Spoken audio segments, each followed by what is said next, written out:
Welcome to this explainer. Today, we're diving into the incredibly raw, posthumously completed Confessions of the 19th century poet Charles Baudelaire. Now, you might know him for his scandalous, totally brilliant poetry, but beneath all those rhymes was a man whose existential angst feels unbelievably urgent today. He died in 1867, tragically robbed of his words by a stroke, and he left behind this scattered mess of notebooks, margin scrawlings, and aphorisms. What we're looking at today is a reconstruction of those fragments. It's this staggering confession that's part theology, part urban critique, and honestly, part anatomy of a deeply wounded soul. To really understand where this project comes from, we have to look at the context. Baudelaire's idol was Edgar Allan Poe, and Poe threw out this dare to the world. He challenged anyone to revolutionize human thought by writing a completely unfiltered, perfectly honest book. In fact, Poe warned that no man dare write it. Well, Baudelaire absolutely accepted that dare. He wanted to write a book of pure bile and pure confession that would make all other memoirs look like, well, polite little letters. He hooks us right from the start with the sheer danger of this transgression. He just tragically ran out of time to actually finish it.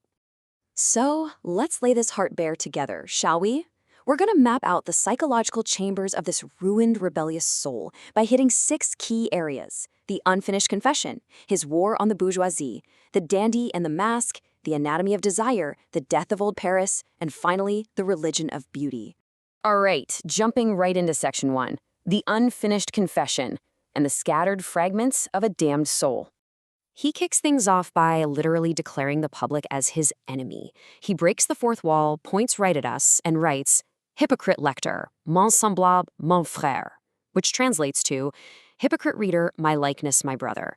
He is straight up accusing us of consuming his dangerous poetry just for a quick thrill. We want the experience of standing at the edge of the abyss, but we want to do it while remaining safely comfortable in our mediocre, well-fed lives. He viewed this as a really sick transaction. We pay for the aesthetic pleasure of his despair, which basically requires him to stay miserable just to keep producing it. He wrote to change the reader, but the reader just used it to feel safely distant from the madness. That brings us to section 2, War on the Bourgeoisie, or the pathology of mediocrity. This perfectly mirrors today's anxieties about our highly curated, homogenized modern life. People are usually terrified of evil, right? But for Baudelaire, the real catastrophe is mediocrity. Think about it. Evil is at least ambitious. It has aesthetics, it pursues a clear goal with focused intelligence. But mediocrity, it wants absolutely nothing. It just seeps into everything like damp walls and destroys excellence. He utterly despised what he called the fetishization of progress. For him, progress was just the acceleration of convenience, systematically stripping beauty and resistance out of the world until we're left with a population of perfectly comfortable, perfectly blank people. To Baudelaire, that kind of bourgeois utopia is literally indistinguishable from hell. So how on earth did he survive this suffocating mediocrity? Let's look at section 3, the dandy and the mask and the internal armors he built. Notice how he totally redefines a word we think we know. Forget the modern idea of just a guy wearing fancy clothes. For Baudelaire, the dandy is a profound aesthetic rebellion. In a world completely obsessed with economic classification, you can't rebel by joining a political party or by being poor because you're still playing their economic game. Instead, you rebel by cultivating your own self to a pitch of absolute distinction. You treat yourself as an unclassifiable work of art. It's the ultimate refusal to settle for the imperfect. And closely tied to the dandy is the mask. Baudelaire wore this thick armor of irony and coldness to protect his true face. Because, the public just doesn't deserve the raw inner self. They'd only categorize it and destroy it. The mask preserves who you really are by giving the world a decoy to file away. For him, the constructed self, the artificial, the intended, is always way more dignified than the purely natural. It's a brilliant philosophical protection mechanism. But unfortunately, the mask and the clothes couldn't protect him from time. He referred to the crushing, torturous weight of time as spleen. He saw time like a spider sitting right in the center of a web of unkillable hours. And to escape those hours, he turned to anesthetics: wine, poetry, laudanum, and hashish. Under hashish, he felt he could briefly glimpse the secret, beautiful correspondences of the universe. But it never stuck. Ultimately, he just traded one form of suffering for another, buying the poison to kill time, using the very money he made from his art. Okay, moving to section 4, the anatomy of desire, where we step into the 3 defining chambers of love in his life.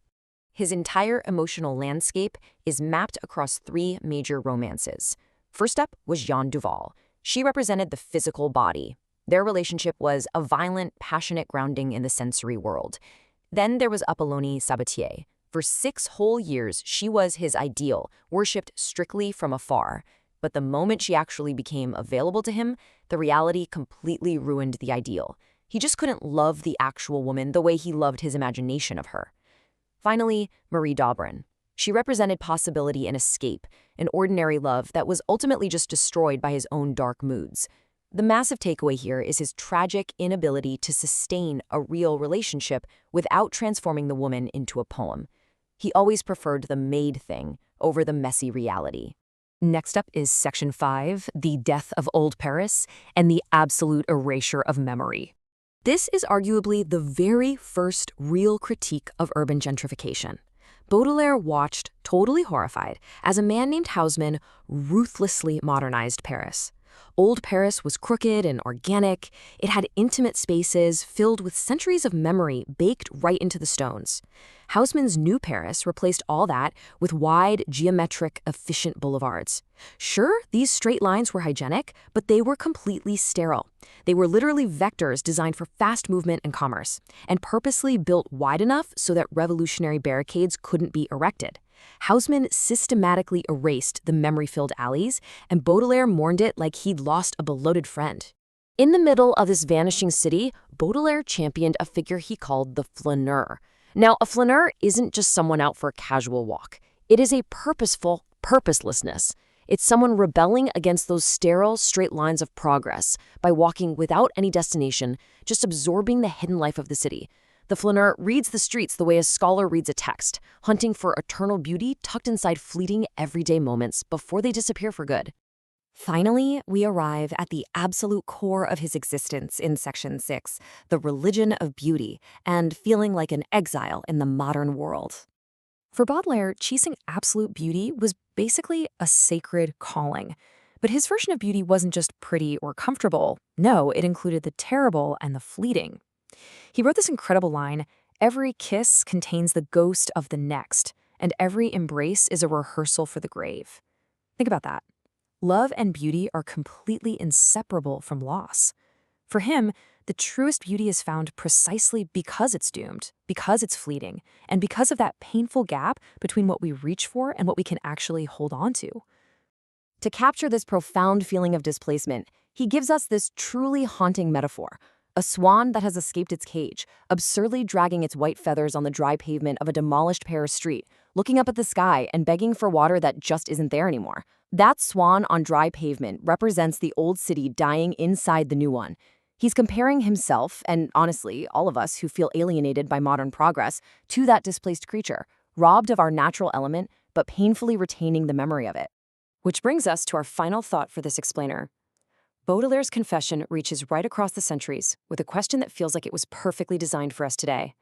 As our own world accelerates and homogenizes, as our spaces become more and more sterile and efficient, are we all, in a way, like Baudelaire's swan? Are we all just exiles endlessly searching for a single drop of genuine, uncurated beauty on the dry pavement of progress?